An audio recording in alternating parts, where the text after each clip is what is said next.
Hello, bachcho. Let's read this question. So this question says, four blocks of same mass small m connected by the cord which is pulled by a force capital F on a smooth horizontal surface as shown in the figure. Okay.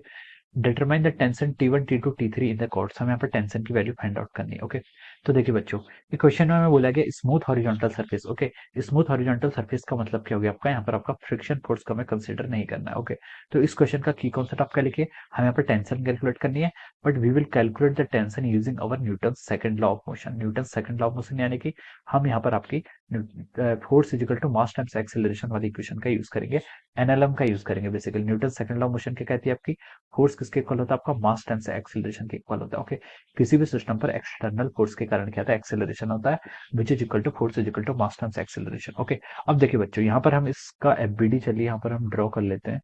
हम यहाँ पर देखिए इसकी body यहाँ पर draw कर लेते हैं। ये आपका एक मास एम है, it is connected by an string, इसके आगे एक मास और एम है। ओके, सिमिलरली एक मास और एम ऐड है, चार मासेस आपके यहाँ कंटिन्यूसली ऐसे ऐड कर रखे हैं। Okay, these are connected by string, उनके बीच की टेंशन हमें यहाँ पर कैलकुलेट करनी है। ओके, सबका मास एम है। ओके, सबका मास क्या है, ईच का, ये आपके आइडेंटिकल ब्लॉक्स है, मतलब इसका मास भी एम है, इसका मास भी एम है, इसका मास भी एम है, इसका मास भी एम है।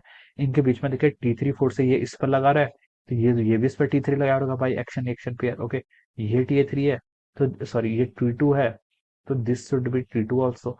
ये फोर्स अगर आपका T1 है, तो ये फोर्स भी आपका कितना रहेगा, T1 रहेगा। ओके, इस क्वेश्चन, इस जो आपका फर्स्ट ब्लॉक है, इस पर हमने एक्सटर्नल फोर्स एफ लगाया हुआ है। ओके, तो देखिए बच्चों, अगर मैं इस पूरे, हम इस चारों ब्लॉक को एक सिस्टम की तरह कंसिडर कर लो, if I will consider all this three blocks as a system, तो मैं बोल सकता हूँ यहाँ पर जो आपका नेट फोर्स होगा, जो T3 T1 T2 ये तो आपके इंटरनल फोर्स हो जाएंगे, ये तो आपके कैंसिल हो जाएंगे। ओके, तो हम इस कंडीशन पर क्या बोल सकते हैं, देखिए मैं यहाँ पर कंसिडरिंग, मैं यहाँ पर क्या कंसिडर कर रहा हूँ आपका, M1 plus M2 plus M3 plus M4, ये चारों ब्लॉक्स को मैं एक अपना सिस्टम कंसिडर कर रहा हूँ। ओके, ये मेरा क्या सिस्टम है। अगर मैं इसको सिस्टम कंसिडर करूंगा, तो देखिए टेंशन वाले फोर्स क्या होंगे, जो इनके इंटरनल फोर्सेस में में काउंट हो जाएंगे। ओके, तो यहाँ पर नेट फोर्स क्या होगा, देखिए नेट फोर्स आपका F लग रहा है, which is equal to mass. Mass कितना हो जाएगा, 1 2 3 4, 4 times M into acceleration. Acceleration हम यहाँ पर ऐसे फाइंड आउट करेंगे। ओके, तो देखिए बच्चों, यहाँ से आपका एक्सेलरेशन कितना आ गया, एक्सेलरेशन आपका यहाँ पर आ गया आपका force divided by 4m। Okay, this will be the acceleration, ये क्या हो गया आपका, एक्सेलरेशन हो गया। ओके, अब देखिए, अब मैं यहाँ पर फर्स्ट ब्लॉक की एफबीडी बनाता हूँ। ओके,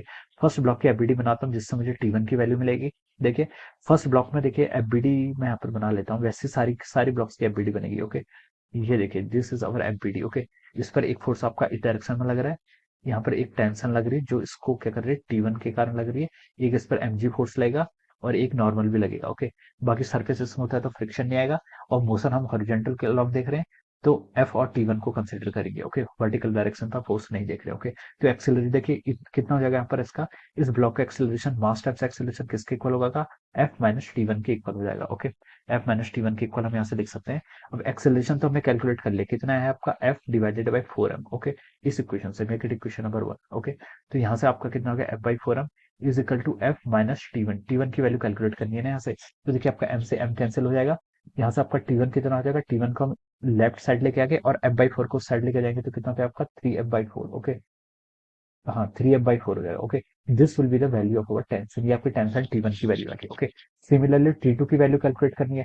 T2 की वैल्यू कैलकुलेट करने के लिए हम ब्लॉक 2 का यूज करेंगे। ओके, ब्लॉक 2 का यूज करेंगे। ब्लॉक 2 की अगर हम यहाँ पर एफबीडी बनाए, ओके, ये मैंने ब्लॉक 1 बोल दिया। Okay, this is our block 1। अब मैं यहाँ पर ब्लॉक 2 की एफबीडी बना रहा हूँ। ओके, ब्लॉक 2 की एफबीडी देखिए, एफबीडी में सिर्फ हॉरिजॉन्टल डायरेक्शन के फोर्सेस दिखा रहा हूँ। इस पर आपका क्या लग रहा है, T1 फोर्स इस डायरेक्शन में लग रहा है, इस डायरेक्शन पर आपका क्या लग रहा है, T2 फोर्स लग रहा है। ओके, यही दो फोर्स लग रहे हैं, बाकी इसका एक्सेलरेशन। ओके, तो चलिए अब हम इसके करस्पॉन्डिंग इक्वेशन सॉल्व करते हैं। तो कितनी हो जाएगी, देखिए इसका मास क्या है, M1 ma। ओके, फोर्स क्या लग रहा है, T1 माइनस ऑफ T2 इस डायरेक्शन में लग रहा है। ओके, तो देखिए यहाँ से आपको T2 की वैल्यू कैलकुलेट करनी है, एक्सेलरेशन कितना है आपका, f/4m, तो हम यहाँ से लिख सकते हैं m इंटू एक्सेलरेशन कितना होगा आपका, f/4m is equal to T1। T1 की वैल्यू आपने कैलकुलेट कर ली कितनी, 3f/4 minus of our T2। Okay, तो देखिए बच्चों, यहाँ से आपका ये कितना हो जाएगा, m से m कैंसिल हो गया, ये आपका f/4 हो गया। T2 को आपको T2 कैलकुलेट करना है, तो आप इसको क्या कर लीजिए, 3f/4 को आप इस साइड ले आइए, माइनस ऑफ f/4 आपका यहाँ पर आ जाएगा। Okay, yes. ओके, अब यहाँ से आपकी T2 की वैल्यू कितनी आएगी, देखिए 2f/4, यानी कि उसे हम क्या लिख सकते हैं, f/2। ओके, तो ये आपकी T2 टेंशन की वैल्यू आ गई। T1 T2 की वैल्यू कैलकुलेट कर ली। अब हमें यहाँ पे T3 की वैल्यू कैलकुलेट करनी है, किसकी, T3 की। ओके, हाँ, अब हमें यहाँ पर क्या करनी है आपकी, T3 की वैल्यू कैलकुलेट करनी है। Yes okay. अब देखिए बच्चों, T3 की वैल्यू कैलकुलेट कैसे करेंगे हम। T3 की वैल्यू कैलकुलेट करने के लिए हम थर्ड ब्लॉक की एफबीडी देख लीजिए या फिर फोर्थ ब्लॉक की एफबीडी देख सकते हैं। ओके, आप कहीं से भी सॉल्व कर सकते हैं इसमें। ओके, मैं फोर्थ ब्लॉक से कर लेता हूँ क्योंकि वो ज्यादा इजी रहेगा। ओके, तो देखिए बच्चों, यहाँ पर हम फोर्थ ब्लॉक के लिए देखिए, इस पर आपका ये टेंशन लग रहा है, आपका ये आपका T3 टेंशन इस डायरेक्शन में लग रहा है। और कौन सा फोर्स लग रहा है इसमें, हॉरिजॉन्टल डायरेक्शन, सिर्फ एक ही फोर्स लग रहा है और तो कोई फोर्स नहीं लग रहा है। तो हम लिख सकते हैं कि इसका जो एक्सेलरेशन होगा एम ए, ये किसके इक्वल होगा, आपका T3 के इक्वल होगा। किसके इक्वल, T3 के। तो देखिए आपका एम यहाँ से इतना हो जाएगा, एक्सेलरेशन आपको फाइंड आउट कर लिया कितना, एफ बाई फोर एम। ये आपका कितना हो जाएगा, आपका F divided by four M के इक्वल हो जाएगा। It is equal to T3, T3 के इक्वल लिख लेंगे। तो यहाँ से आपकी T3 की वैल्यू कितनी आ गई, देखिए एम से एम कैंसिल हो जाएगा, कितना आ गया आपका, एफ बाई फोर के इक्वल आ गया। Okay, so this will be the value of our T3। Okay, अब सिमिलरली हम क्या कर सकते हैं, देखिए आप थर्ड ब्लॉक की एफबीडी प्लॉट करके भी, ये आपका देखिए ब्लॉक वन था, ये आपका क्या था, this is our block two, ये आपका ब्लॉक टू था। और ये वाला क्या आपका block three. Okay, sorry block four. अगर आप ब्लॉक थर्ड का भी यूज करेंगे फिर भी आपका टेंशन यही आएगी। ओके, टेंशन की वैल्यू तो आपकी इतनी आनी है। ओके, हमसे टेंशन पूछा था, तो अब हम यहाँ पर अपने आंसर्स को क्या कर लेते हैं, कंबाइन कर लेते हैं। ओके, तो देखिए सबसे पहले टी वन कितना है आपका, टी वन की वैल्यू देखिए आपने यहाँ से कैलकुलेट की, कितनी आई आपकी, थ्री एफ बाई फोर। ये आपका थ्री एफ बाई फोर हो गया। फिर हमसे T2 कैलकुलेट पूछा था। T2 हमारा कितना है, देखिए T2 आपका एफ बाई टू के इक्वल है, कितना है आपका, एफ बाई टू के इक्वल है। और आपसे फिर T3 भी पूछा गया था।